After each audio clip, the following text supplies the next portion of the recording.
ভিতরে গেটটা খোলা ছিল আর এটা দেওয়া ছিল বাইরে।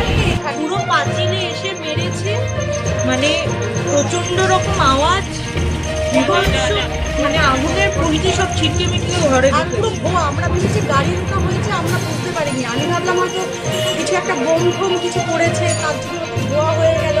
এবার আমি কি করেছি, এই দরজাটা আছে এইটা দিয়ে মানে লাগাতে তো টাইম লাগে, আমি লাগাতে পারছিলাম, এরকম চেপে ধরে রয়েছে। আর আমার মেয়ে বলছে মা বাচ্চা বাঁচাও, তুমি আসো চলো ওইদিকে। বলছি না দরজা খুলে রাখি। এবার বাড়িতে কেউ নেই।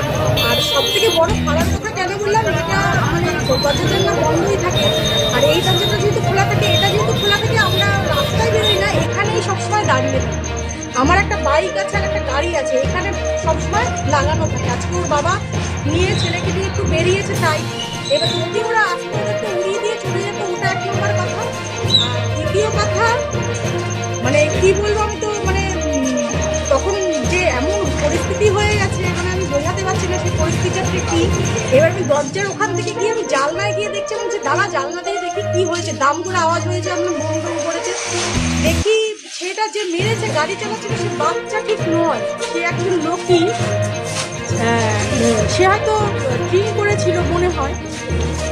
তিনজন ছিল দেখলাম, মানে যা দেখেছি তিনজন ছিল। এবার অত তো দেখতে পারিনি, যাই হোক জানলা দিয়ে যেটুকুনি দেখেছি।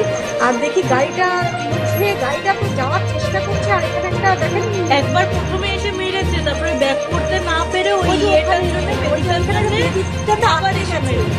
আবার গাড়িটা এতটা উপরে উঠে গেছে, উঠে গিয়ে এইবার সেই পিছন থেকে কতগুলো মারতে এসছে, আমরা তো এইসব জানি না। তখন দেখি গাড়ির মধ্যে রড দিয়ে ধুম বাড়ি মারছে। এমনকি দেখেন গাড়ির চাকার যে একটা প্লাস্টিকটা যে থাকে, ওটা ইভেন এখানে পড়ে রয়েছে। মানে এই পাঁচিলটার গেটটা যদি না থাকতো